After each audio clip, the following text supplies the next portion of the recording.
Hey guys, welcome to the world of dramas. Episode స్టార్టింగ్లో ముగ్గురు కూడా షాక్లోనే ఉంటారు. ఇక యూజీ స్టాఫ్ వచ్చేసరికి వెళ్తూ ఉంటాడు. కానీ వీళ్ళిద్దరూ సైలెంట్గానే ఉండేసరికి నేను నిజంగానే వెళ్తున్నాను అంటుంటే చివరికి బస్ డ్రైవర్ కూడా త్వరగా దిగురా బాబు అని తిట్టేసరికి బస్ దిగి వెళ్ళిపోతాడు. ఇక యూజీ వెళ్ళగానే జియాంగ్ షాందయ్ దగ్గరికి వస్తాడు. షాందయ్ అయితే ఊహించుకుంటుంది. జియాంగ్ తనతో చాలా కోపంగా, నువ్వు ముందే నాకు ఎందుకు చెప్పలేదు, ఇంతకాలం కూడా ఎందుకు ఈ విషయాన్ని దాచిపెట్టా అనేసరికి శాంద్ ఎంతో ఆవేదనతో సమాధానం చెప్తూ ఉంటుంది. కానీ తను ఏం చెప్తుంది అనేది చూపించరు. ఇక జియాంగ్ ఏమో, ఈ రోజు నుంచి నన్ను కలవాలని ట్రై చేయకు అని వెళ్ళిపోతాడు. తర్వాత శాందయ్ 60 years బామ్లా మారిపోతుంది. జియాంగ్ సమాధిని చూపిస్తారు. అక్కడైతే శాందయ్ ఇక్కడికి రావడానికి వీల్లేదని బోర్డు ఉంటుంది. శాందయ్ అయితే అప్పుడు కూడా నన్ను క్షమించు అని అరుస్తూ ఉంటుంది. ఇక ప్రజెంట్ జియాంగ్ ఏమో, శాందయ్ నువ్వు ఇంతకాలం నుంచి ఈ విషయాన్ని ఎందుకు దాచా, నీకు తెలుసా నేను కూడా నీ ఫాలోవర్నే, నాకు అనిపించేది నీకు కామిక్స్ గురించి చాలా బాగా తెలుసని, నీ వల్లే నాకు కామిక్స్ రాయడానికి ఇన్స్పిరేషన్ దొరికింది అనేసరికి శాందయ్ సర్ప్రైజింగ్గా ఫీల్ అవుతుంది. కానీ నువ్వు నన్ను క్రిటిసైజ్ చేసావు కదా, అప్పుడే నేను నీకు మెసేజ్ చేద్దాం అనుకున్నా, కానీ కొన్ని రీజన్స్ వల్ల కుదరలేదు. కానీ ఇప్పుడు మనం ఒకరికొకరు తెలుసు కాబట్టి డీటెయిల్గా డిస్కస్ చేసుకుందాం అంటాడు. ఇక జియాంగ్ ఇంటిని చూపిస్తారు. తను 3 పాయింట్స్ గురించి డిస్కస్ చేద్దాం అనుకుంటాడు. క్యారెక్టర్స్, లాజిక్ అండ్ చైల్డిష్నెస్ అని. నువ్వు నీ వీడియోలో చెప్పావు కదా, నేను మే ఫీలింగ్స్కి ఎప్పుడు కూడా ఒకే స్మైల్ క్రియేట్ చేస్తానని, కానీ ఇలా చూడు అదేమీ కాదు, నేను ఇంకా చాలా విధంగా స్మైల్స్ని గీయగలను చూడు అంటుంటాడు.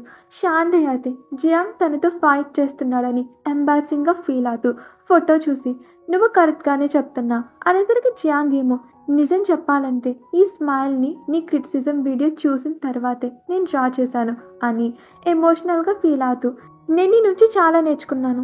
నాకు ఫస్ట్లా అనిపించేది నువ్వు నన్ను టార్గెట్ చేస్తున్నా అని, కానీ నీ నుంచి ఇంత నేర్చుకున్న తర్వాత నాకు ఇప్పుడు బాధగా అనిపించట్లేదు అంటే శాందయ్ కూడా ఎమోషనల్ అయిపోయి జియాంగ్ అని చెప్పబోతూ ఉంటుంది. కానీ జియాంగ్ మరలా పాయింట్స్ని డిస్కస్ చేయడం మొదలు పెట్టేసేసరికి ఏం చెప్పలేకపోతుంది. ఇక నెక్స్ట్ సీన్లో శాందయ్ జియాంగ్ కామిక్ రీసెంట్ చాప్టర్ మీద అందరూ మంచి కామెంట్స్ పెట్టారని చూస్తూ చాలా హ్యాపీగా ఫీల్ అవుతూ ఉంటుంది. ఇక జియాంగ్ అయితే శాందయ్ అనే పేరుకి షీహా అనే పేరుకి అసలు మ్యాచింగే లేదు కదా, తను షీహా అనే పేరు ఎందుకు పెట్టుకుంది అనుకుంటాడు. ఇక శాందయ్ అయితే జియాంగ్ కామిక్స్ గురించి ఒక కొత్త వీడియో చేద్దాం అనుకుని జియాంగ్కి కూడా చెప్తుంది. కానీ వద్దంటాడు. ఇప్పుడు నువ్వు నా అసిస్టెంట్ కదా, నీ ఒరిజినల్ కంటెంట్ మీద వీడియోస్ చేయి అని సడన్గా తుమ్మేసరికి శాందయ్ ఏమో, నీ హెల్త్ బాగాలేదా అనేసరికి బాగుందంటాడు.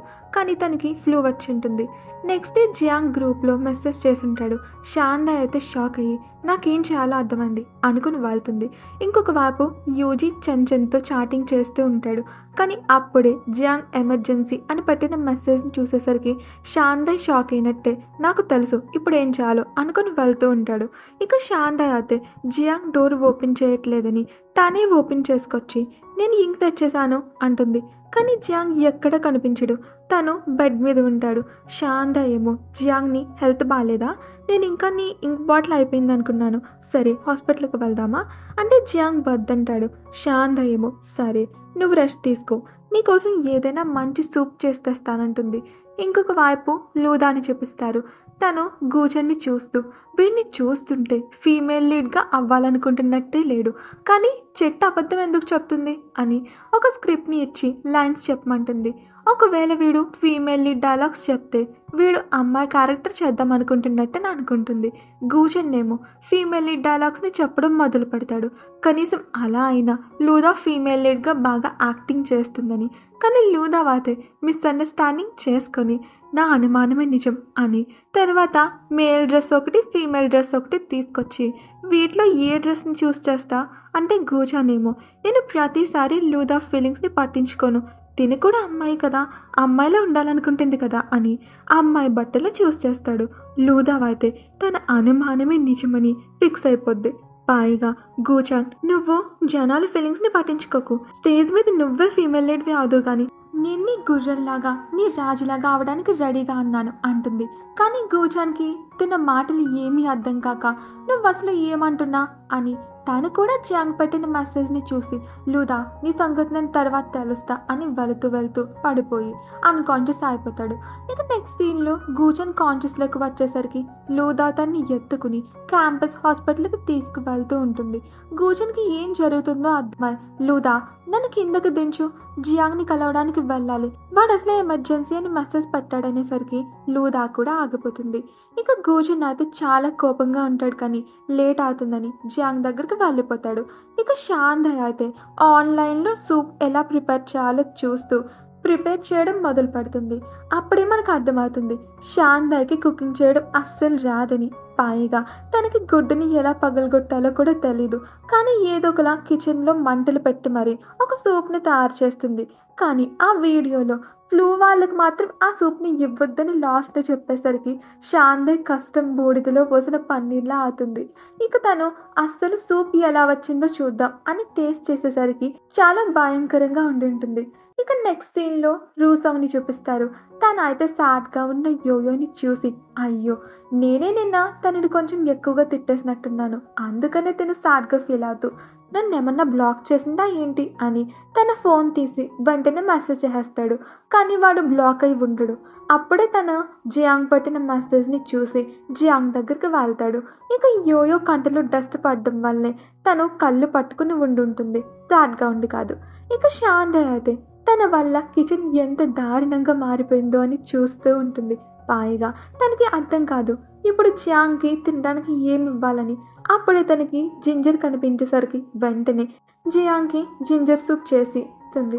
జియాంగ్ అయితే లేచి సూప్ని తాగుదామనుకునేసరికి ఇదేంటి, ఇది జస్ట్ వాటరే కదా అంటాడు. శాందయ్ ఏమో అంటే నేను జింజర్ సూప్ చేసేటప్పుడు జింజర్ మాడిపోయింది, అందుకని జింజర్ లేని జింజర్ సూప్ మాత్రమే మిగిలింది అంటుంది. జియాంగ్ అయితే నవ్వొస్తుంది, కానీ శాందయ్ ఫీల్ అవ్వకూడదని పర్లేదులే వేడి నీళ్ళు తాగడం కూడా హెల్త్కి మంచిది అని తాగిస్తాడు. అప్పుడే రూసాంగ్ గూజన్ కూడా ఒకేసారి ఇంక్ బాటిల్ తీసుకొస్తారు. వీళ్ళిద్దరిని చూసి షాక్ అవుతారు. ఇక జియాంగ్ అయితే తనకి తెలియకుండానే గ్రూప్లో మెసేజ్ టెక్స్ట్ అయిందని సారీ చెప్తాడు. గూజన్ ఏమో ఏం పర్వాలేదు, అయినా నువ్వు నన్ను చాలా పెద్ద ప్రాబ్లం నుంచి కాపాడావు అని లూదా గురించి ఆలోచిస్తూ ఉంటాడు. ఇక రూసాంగ్ అయితే సరే మేము నీకు ఎలా హెల్ప్ చేయగలం అంటే జియాంగ్ ఏమో రేపే వీడియో వెరిఫికేషన్కి డెడ్ లైన్, నా హెల్త్ కూడా బాగాలేదు, ఇప్పుడు నేను రెస్ట్ తీసుకోవాలి, కానీ మీ ముగ్గురు నా బదులు రెస్ట్ తీసుకోండి అనేసరికి షాక్ అయ్యి నువ్వేం మాట్లాడుతున్నావురా అంటే జియాంగ్ ఏమో నేను ఒక ప్రొఫెషనల్ కార్టూనిస్ట్ని, నేను కళ్ళు మూసుకుని కూడా డ్రాయింగ్ చేయగలను అని డ్రాయింగ్ వేయడం మొదలు పెట్టేస్తాడు. శాందయ్ అయితే జియాంగ్ని చూసి చాలా ప్రౌడ్గా ఫీల్ అవుతుంది. కానీ జియాంగ్ స్కెచ్ని చూసి అందరూ భయపడి రెస్ట్ తీసుకోమని ముగ్గురు కూడా ఎవరు ఏం పని చేయాలి అని డిస్కస్ చేసుకుంటూ ఉంటారు. రూసాంగ్ అయితే నాకు కామిక్ ప్రిపేర్ చేయడం గురించి అస్సలు తెలీదు అంటాడు. గూజన్ శాందయ్ అయితే టెన్షన్ పడకు, స్టార్టింగ్లో ఏదైనా కొత్తగానే ఉంటుంది, మేము నీకు హెల్ప్ చేస్తాం అంటారు. ఇక స్టిఫ్లింగ్ చేయాల్సి వస్తుంది. గూజన్ శాందయ్ కూడా ఆలోచించుకుంటూ ఉంటారు. ఈ పని అయితే నేను ఎప్పుడు చేయలేదు, ఎలా చెప్పాలి అని ఏదైతే అది అయిందని స్టార్ట్ చేసేస్తారు. శాందయ్ అయితే రూసాంగ్ చేసిన స్టిఫ్లింగ్ని చూసి చాలా బాగా చేశా అంటుంది. గూజన్ అయితే తన పేపర్ ఎవరికి కనిపించకుండా దాచేసుకుంటాడు. స్టిఫ్లింగ్ వర్క్ అంతా కూడా రూసాంగ్కి అప్పగించేస్తారు. ఇక ముగ్గురు కూడా ప్రతి పాయింట్ని కంప్లీట్ చేస్తూ స్కెచెస్ని వేస్తూ ఉంటారు. స్క్రిప్ట్ లైన్ గూజన్ రాస్తాడు, ఫీమేల్ లీడ్ని రూసాంగ్ శాందయ్ డ్రా చేస్తారు. ఇద్దరు కూడా యోయో గురించి డ్రా చేస్తారు. అది చూసిన గూజన్ అయితే మీ ఇద్దరికి నార్మల్గా ఉండే ఫీమేల్ లీడ్ దొరకలేదా అంటాడు. ఇక వీళ్ళు వర్క్ కంప్లీట్ అయ్యేసరికి మార్నింగ్ అయిపోతుంది. శాందయ్ అయితే వర్క్ కంప్లీట్ అయిందని చెప్పడానికి వెళ్ళి జియాంగ్ నిద్రపోతున్నాడని చూస్తూ ఉంటుంది. జియాంగ్ అయితే శాందయ్ని తలుచుకుంటూ ఉండేసరికి శాందయ్ కూడా హ్యాపీగా ఫీల్ అవుతుందో లేదో అంతలోనే యాన్షి అని లేచేసి నా కామిక్లో కొత్త క్యారెక్టర్కి పేరు దొరికేసింది అంటాడు. అప్పుడే యూజీ వచ్చి నేను ఇంక్ తీసుకొచ్చాను, నేను రావడం లేట్ ఏం అవ్వలేదు కదా అంటే వాళ్ళిద్దరూ షాక్లో వాడిని చూస్తూ ఉంటారు. ఇక నెక్స్ట్ సీన్లో జియాంగ్ కొంచెం రికవరీ అయి ఉంటాడు. తను అయితే వీళ్ళు ప్రిపేర్ చేసిన స్కెచెస్ని చూసి అస్సలు బాగోకపోవడంతో దీన్ని కానీ జియాన్యి చూశాడంటే రకోన్స్ని డ్రా చేయించేస్తాడని మిస్టర్ గాంగ్కి మెసేజ్ చేసి ఇంకొక 2 days టైం ఇవ్వమని అడుగుతాడు. అప్పుడే తన ఇంక్ బాటిల్స్ని చూసి నాకు చాలా మంచి ఫ్రెండ్స్ ఉన్నారు అని గ్రూప్లో పిక్ పెట్టి అందరికీ థ్యాంక్స్ చెప్తాడు. ఇక బాటిల్ మీద గుడ్ లక్ అని రాసి ఉంటుంది. అది శాంతయ్య తెచ్చి ఉంటుంది. జియాంగ్ అయితే ఆ బాటిల్ని చూసి హ్యాపీగా ఫీల్ అవుతూ డ్రావర్లో దాచుకుంటాడు. ఇక నెక్స్ట్ సీన్లో జియాంగ్ మిస్టర్ గాంగ్కి థ్యాంక్స్ చెప్తాడు తన కామిక్ న్యూ చాప్టర్ని యాక్సెప్ట్ చేసినందుకు. ఇక శాంతయ్య యూజీ కూడా హ్యాపీగా ఫీల్ అవుతారు. శాంతయ్య అయితే మన ఫాల్ ఇన్ లవ్ కామిక్ మరలా ఫస్ట్ ప్లేస్కి వచ్చేసింది, నువ్వు ఏ చాప్టర్ని సబ్మిట్ చేసా అంటుంది. జియాంగ్ ఏమో తను ప్రిపేర్ చేసిన చాప్టర్ని సబ్మిట్ చేసి ఉంటాడు. కానీ శాంతయ్య ఫీల్ అవ్వకూడదని ప్రొఫెషనల్ కార్టూనిస్టులు ఒకసారి రాసిన దాన్ని మరలా చదవరు అనేసరికి శాంతయ్యకి డాట్ అనిపిస్తుంది. జియాంగ్ ఏమో వాళ్ళని డైవర్ట్ చేయడానికి మీకు నేను ఒక గిఫ్ట్ ఇద్దాం అనుకుంటున్నాను అంటే వీళ్ళిద్దరూ ఆనందం పట్టలేక డాన్స్ చేస్తూ ఉంటారు. అప్పుడే జియాంగ్ గిఫ్ట్ తీసుకుని వస్తాడు. 2 ఫ్లాగ్స్ మీద ఇద్దరి పేరు రాసి ఉంటుంది. అదే గిఫ్ట్ అనేసరికి ఇద్దరు డిసప్పాయింట్ అవుతారు. జియాంగ్ అయితే వీళ్ళిద్దరికి పిక్ తీస్తానంటాడు. కానీ వీళ్ళైతే వద్దులే పనిలేదు అంటారు. కానీ జియాంగ్ కూడా వీళ్ళిద్దరి ఫేస్లో ఉన్న డిసప్పాయింట్మెంట్ని చూసి నా దగ్గర మీకోసం ఇంకో గిఫ్ట్ ఉంది అంటాడు. కానీ వీళ్ళిద్దరికి కూడా ఎలాంటి ఎక్స్పెక్టేషన్స్ ఉండవు. కానీ జియాంగ్ ఏమో నేను మిమ్మల్ని ట్రిప్కి తీసుకెళ్దాం అనుకుంటున్నాను అనేసరికి యూజీ శాంత ఇద్దరు కూడా ట్రిప్కి ఎక్కడికి వెళ్తే బాగుంటుంది అని వాళ్ళ ఐడియాస్ని చెప్తూ ఉంటారు. యూజీ అయితే వాడి ఐడియాస్ని జియాంగ్ ఫాలో అవుతాడు అని అనుకుంటాడు. కానీ జియాంగ్ శాంతయ్య చెప్పిన ప్లేస్ని సెలెక్ట్ చేస్తాడు. ఎందుకంటే ఆ ట్రిప్కి డిస్కౌంట్ ఎక్కువ వస్తుంది, 7గురికి అయితే ఇంకా ఎక్కువ డిస్కౌంట్ వస్తుంది అనేసరికి వీళ్ళు ఆలోచిస్తూ ఉంటారు. కానీ మనం అయితే 6గురమే కదా అని యోయోని కూడా యాడ్ చేసుకుంటారు. ఇక నెక్స్ట్ సీన్లో యోయో లూదా స్విమ్మింగ్ డ్రెస్ని కొనుక్కుంటూ ఉంటారు. అప్పుడే వీళ్ళని రూసాంగ్ చూస్తూ వాడైతే లూదా అని అబ్బాయి అనుకుని తిను జీవోయే బాయ్ ఫ్రెండా, కానీ తను ఎప్పుడూ తనకి బాయ్ ఫ్రెండ్ ఉన్నాడని చెప్పలేదు కదా, అయినా నేను ఎందుకు ఇంత ఆలోచిస్తున్నా, అయినా తనకి బాయ్ ఫ్రెండ్ ఉంటేనే కదా నేను ప్రశాంతంగా ఉండగలనని వాడికి తెలియకుండా జెలస్ పడుతూ ఉంటాడు. కానీ మరలా చూస్తుంటే ఆ అబ్బాయి అమ్మాయిలా అనిపిస్తున్నాడు. జీవోయేని నేనే కాపాడాలి అని వెంటనే వెళ్ళి నీ బ్యాగ్ నాకు ఇచ్చే అంటాడు. కానీ వీళ్ళిద్దరికీ కూడా రూసాంగ్ బిహేవియర్ చాలా స్ట్రేంజ్గా అనిపిస్తుంది. పైగా యోయో చెప్పిందని లూదా అమ్మాయి డ్రెస్ని వేసుకోవడం చూసి నేను అమ్మాయి బట్టలు వేసుకుంటే నేను కూడా వేసుకోగలను అనుకుని అమ్మాయి డ్రెస్ని తీసుకుని నేను కూడా ఈ డ్రెస్ని ట్రై చేయగలను అంటాడు.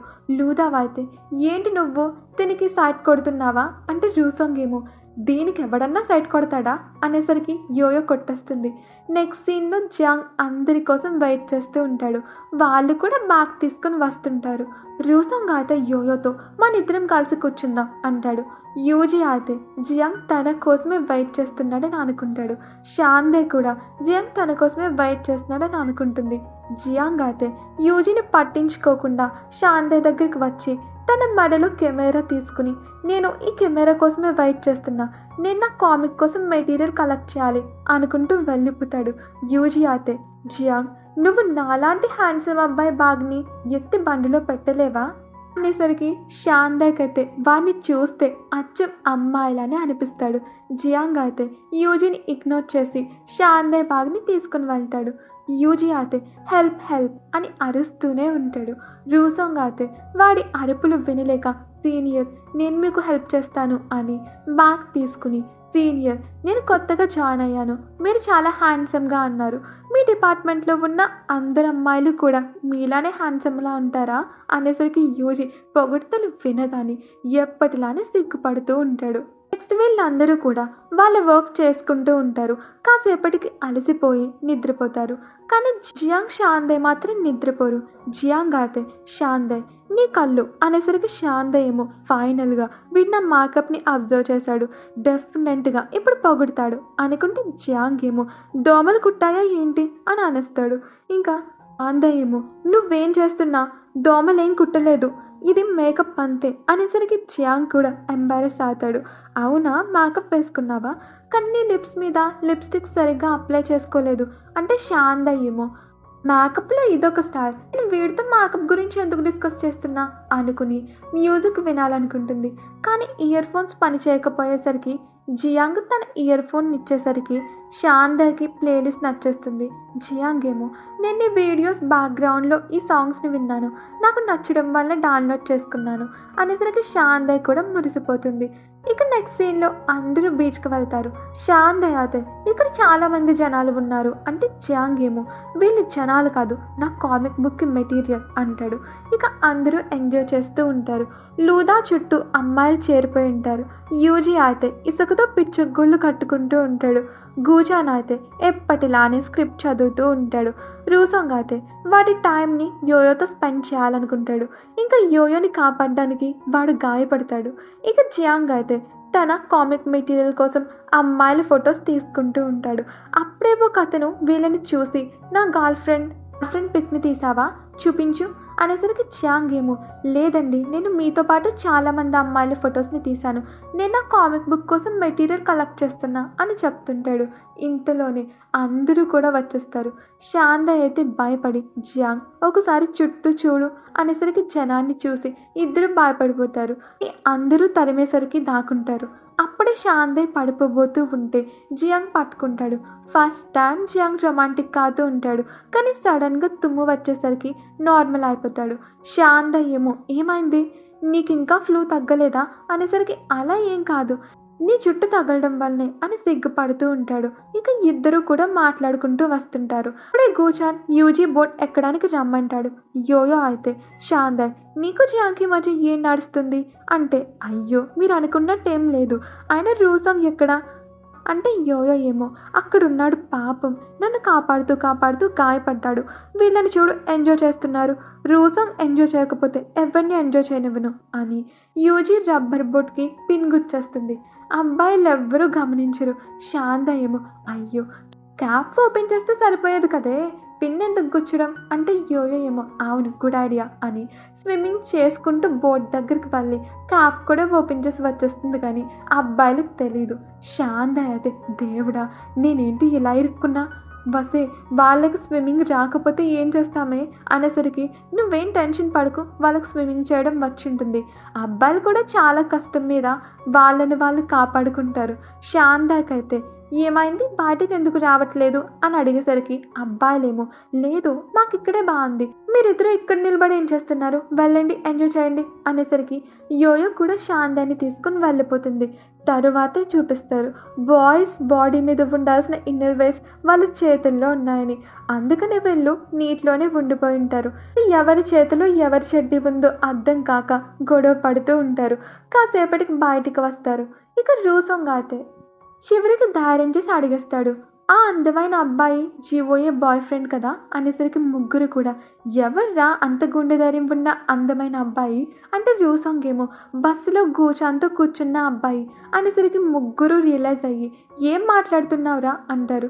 ఇక నెక్స్ట్ సీన్లో రూసాంగ్ అయితే చాలా ఎంబారసింగ్గా ఫీల్ అవుతూ ఉంటాడు ఒక అమ్మాయిని అబ్బాయి అనుకున్నందుకు. కానీ వాడి జీవోయేకి బాయ్ ఫ్రెండ్ ఎవరు లేరని హ్యాపీగా యోయో సాంగ్ వింటూ ఉంటాడు. అప్పుడే అక్కడికి యోయో వచ్చి రూసాంగ్ గురక సౌండ్ని విని ఎంత లేపడానికి ట్రై చేసినా వాడు లేవడు, అసలు వీడేం వింటున్నాడు అని చూసేసరికి అది తన సాంగే.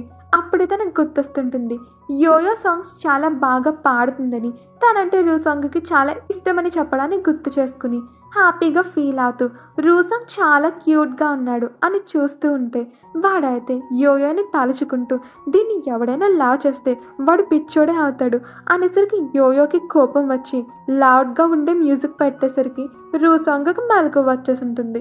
ఇంకా యోయో అయితే నువ్వు నన్ను ఇప్పుడు ఏమన్నారా అనేసరికి రూసాంగ్ అయితే వాడేమన్నాడో కూడా గుర్తుండదు, కానీ ప్రజెంట్ యోయో నుంచి తప్పించుకోవాలని పారిపోతాడు. ఇక గూచాన్ అయితే స్క్రిప్ట్ కంప్లీట్ చేద్దాం అనుకుంటాడు, కానీ వాడికి లూదావే గుర్తొస్తుంది. గూజన్ అయితే బాస్ నేను లూదా ఫీలింగ్స్ని ఇగ్నోర్ చేస్తున్నట్టున్నాను, అందుకే ఇలా జరుగుతుంది, తను నాతో కలిసి స్టేజ్ మీద పర్ఫామ్ చేద్దాం అనుకుంటే అలాగే చేద్దాం అనుకుంటాడు. ఇంకొక వైపు జియాంగ్ శాంతయ్య వెళ్తూ ఉంటే ఒక ఫిషర్ మ్యాన్ ఆపి నా ఫిషెస్ అన్నీ కపుల్సే మీరు కూడా కొనుక్కోండి అంటాడు. జియాంగ్ అయితే వాటిని చూసి ఈ ఫిష్ ఇంతకు ముందు వరకు ఈ ఫిష్ని ఫాలో అయ్యేది, కానీ ఇప్పుడు ఈ ఫిష్ని ఫాలో అవుతుంది, చూడు, మిగిలిన ఫిషెస్ని ఫ్లడ్ చేస్తుంది. ఒకవేళ నేను ఇదే కామిక్లో రాస్తే ఎవ్వరికీ నచ్చదు. అంకుల్, మీరు ఈ ఫిషెస్కి నేర్పించాలి ఎవరితో ఉండాలి అనేసరికి షాందయ్కి అయితే జియాంగ్ని ఏ మనాలో కూడా అర్థం కాదు. అంకుల్ షాక్లో ఉండేసరికి తనైతే జియాంగ్ని తీసుకుని వెళ్ళిపోతుంది. ఇక రూసాంగ్ యోయో ఇప్పటి వరకు కూడా గొడవ పడుతూనే ఉంటారు. రూసాంగ్ ఏమో అసలు నేను ఏం చేశాను అని అడుగుతాడు. యోయో అయితే ఆన్సర్ చెప్పకుండా నువ్వేమన్నావో నీకే తెలియదా అంటుంది. ఫిష్ అమ్మే అంకుల్ అయితే వీళ్ళని కూడా ఆపి కపుల్ ఫిష్ కొనుక్కోమంటాడు. యోయో అయితే నేను సింగిల్గా ఉన్నాను కాబట్టి ఎవరిని కూడా కపుల్ అవ్వనివ్వనని కొన్ని ఫిషెస్ని కోపంగా విడదీసేసి ఇప్పుడు కపుల్స్ ఎలా ఆతారో నేను చూస్తా అని వెళ్ళిపోతుంది. రూసాంగ్ ఏమో సారీ చెప్పేసి వెళ్ళిపోతాడు. ఇక జియాంగ్ కూడా రొమాంటిక్గా అయిపోతాడు. నెక్స్ట్ సీన్లో షాందే జియాంగ్నే చూస్తూ ఉంటుంది. కానీ జియాంగ్ చూసేసరికి పట్టించుకోకపోయేసరికి జియాంగ్ ఏమో షాందే తన హైట్ని చూసి జెలస్ పడుతుంది అనుకుంటాడు.